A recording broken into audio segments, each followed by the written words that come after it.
Hey guys, it's Libby, and today I'm here to talk about the ways that I fight anxiety. Anxiety is something that comes up for me from time to time, so I'm here to talk about my tips and tricks on what I do to deal with it in my life. So let's get started.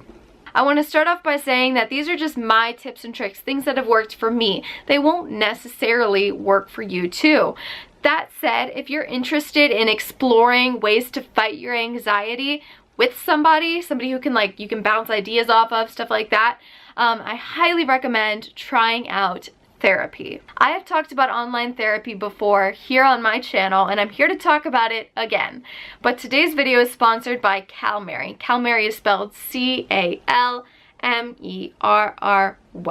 Calmerry is an online therapy platform that was founded in response to the COVID-19 pandemic. The founders of Calmerry were afraid that people were going to be dealing with more feelings of panic, fear, uncertainty, isolation, all those great things with this pandemic going on, so they wanted to start something to help fight that. So they founded Calmerry. So how does it work, you might be wondering? First things first, you register on the website and you take a short survey. That survey will match you with a licensed, specialized therapist who is ready to help you. But don't fret, if you and that therapist don't work out, you can switch therapists for free. On Calmerry, there are online video sessions with your therapist. Additionally, you can send messages to your therapist, and you can expect at least one response from your therapist every day, 5 days a week. Keep in mind that it's not instant messaging, but it is still a way to contact your therapist in between sessions. Calmerry is designed to be affordable and accessible for all. Plans start at just $53 a week. And if you compare that to the typical $150 to $200 to $250 fee that therapists are charging, like when you get an in-person therapist, that is a steal. They have a plan where you pay $360 a month, and that gives you 4 video sessions and unlimited messaging with your therapist. Again, that is probably half of what you would typically pay if you saw a therapist 4 times a month. And that wouldn't include messaging your therapist. But on Calmerry, you can message your therapist.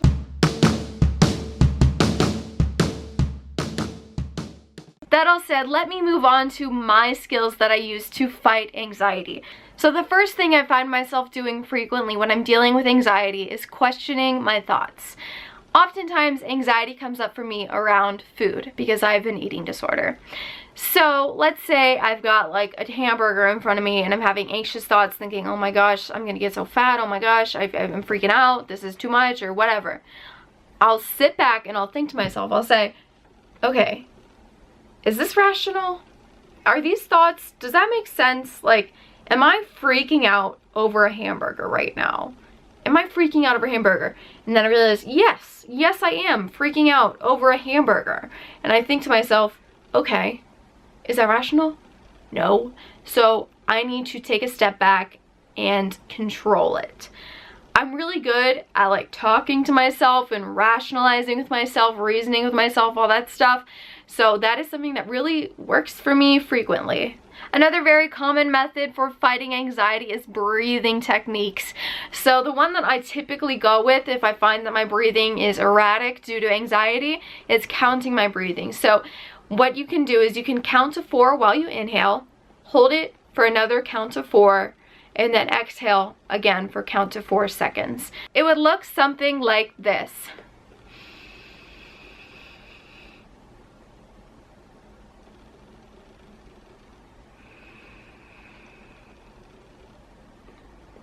There are a lot of different ways to do this. Some people exhale longer than they inhale. Some people don't hold their breath at all. Whatever, whatever works for you, whatever helps you. Another exercise would be muscle tension exercises. So I don't exactly know what the name for this is, so I just called it muscle tension. But it's where you start at your feet and you clench all the muscles in your feet. Curl your toes, hold really tight, 5 seconds, release. Then you move up to your calves. Clench your muscles in your calves, 5 seconds, release. Thighs, same thing. Stomach, same thing. Arms, same thing. Face, same thing. And the goal of that is to kind of embrace the tension you're feeling and then let it go. So it's definitely something worth trying if you're feeling really tense. Another thing you can do if you're facing anxiety is to burn some of that energy. So I recommend, I don't know, going for a walk, going for a jog, sprinting as far as you can, and then walking back, whatever it is, you know? I recommend trying to burn some energy if you're feeling like you've really got a lot pent up inside of you. Burn some of that energy, get rid of it. Another really popular thing is fidget toys. And if you don't know what a fidget toy is, think of the fidget spinner. That turned into something humongous. Obviously, it's not something that just people with anxiety use to fidget with. It's something everybody seems to use to fidget with. But just little things like that, like some people like fly. Some people like silly putty, stretching it, squeezing it, whatever. Play-Doh, same thing. Fly, my gosh, and I still didn't catch it. Anyways, so Play-Doh, silly putty, you can go on Amazon and just type in fidget toy, and there are so many out there. I'm sure you'll find one that helps you when you're feeling anxious. Now the next technique I have for you is meditation. I will admit, I am the person who thought meditation was really stupid. I thought you just sat like crisscross applesauce on the floor with your hands like this and you said, and I thought it was cheesy.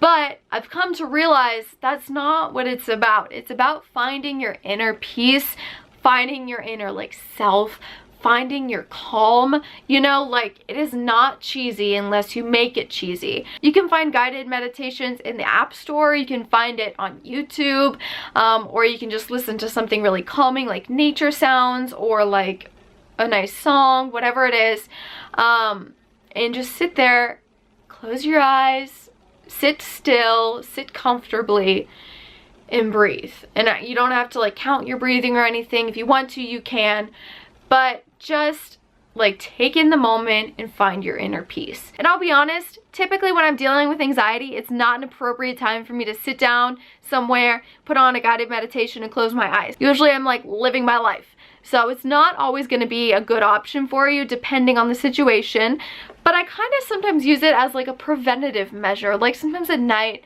I just put on some really calming nature sounds, I lay down in the dark, I close my eyes, and I just like enjoy the moment, I guess, you know? So it's not something that I really use in the moments of anxiety, but I use it to just in general kind of find my calm, find my peace, so that when I am in those moments of anxiety, I'm more equipped to find those moments again. The next tip I'll give you is to learn what your triggers are.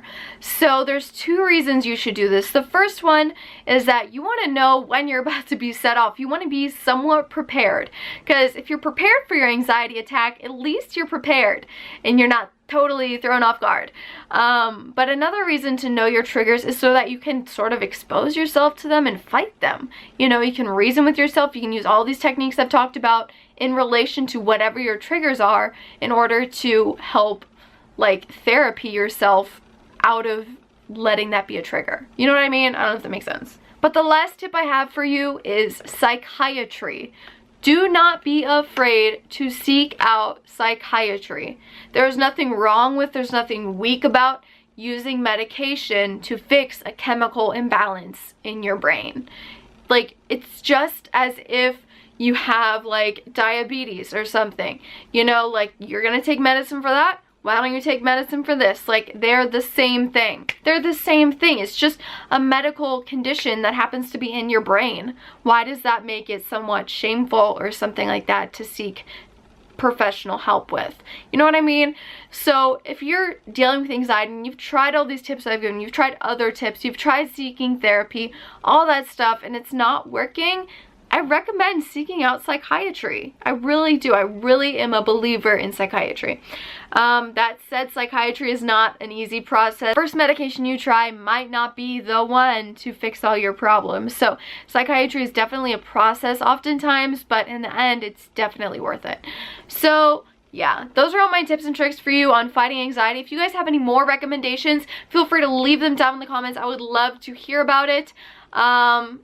Yeah, so that's all I got for you. I hope you have a wonderful day. Bye.